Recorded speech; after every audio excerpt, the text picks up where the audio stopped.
वह इस समय हावी, इससे पहले भी हावी रहा, जिसमें बहुत सारे जो है SC ST यानी अनुसूचित जात और अनुसूचित जनजात, उसमें छुआछूत भी रहा, बहुत सारी चीज़ें समाज में आई हुई, उससे बहुत उन लोग पीड़ित रहे। जबकि जो वैदिक दर्शन है, वेदों में जो है जातिवाद पहले वर्ण व्यवस्था के रूप में था। वर्ण व्यवस्था का मतलब था कि अगर एक ही घर में 4 बच्चे होते थे तो अगर किसी ने ज्ञान प्राप्त किया तो ब्राह्मण होता था, अगर किसी ने सत्ता प्राप्त किया या बाहुबल बने तो वो क्षत्रिय होते थे, और जो व्यवसाय करते थे वो थे तो वो वैश्य होते थे, और जिनके अंदर सेवा भाव था वो शूद्र कहलाते थे। तो ये परिवर्तनशील था उस समय कि एक ही व्यक्ति अपने जीवन काल में, पहले कहो शुरू में जो है शूद्र रहा हो, बाद में वो ब्राह्मण भी बन गया हो। ऐसे बहुत सारे उदाहरण आप वाल्मीकि जी को ले लीजिएगा, ठीक करिए, आप जो है वेदव्यास जी को ले लीजिएगा, ये पहले शूद्र थे, ब्राह्मण बने। विश्वामित्र जो है वो जो है क्षत्रिय थे, ब्राह्मण बने।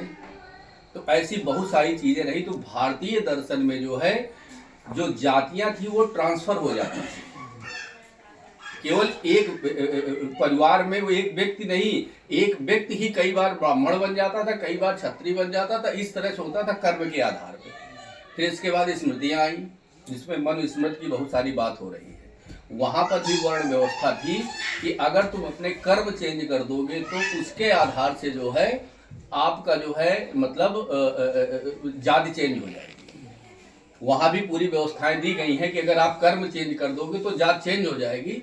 मैं एक प्रश्न ये खड़ा कर रहा हूं कि भारतीय जो संविधान बनाया गया है इसमें ऐसी कोई नहीं व्यवस्था दी गई है कि अगर एक व्यक्ति को आरक्षण दे करके DM बन जाता है, मान लीजिए SC कैटेगरी का कोई व्यक्ति अगर DM बन जाता है तो वह व्यक्ति को ऐसा कोई मौका नहीं दिया गया है कि उसको ब्राह्मण जात परिवर्तित उसकी कर दी जाए, उसको ब्राह्मण बना दिया जाए। वो SC का SC ही रहेगा, उसका बच्चा भी SC का SC ही रहेगा।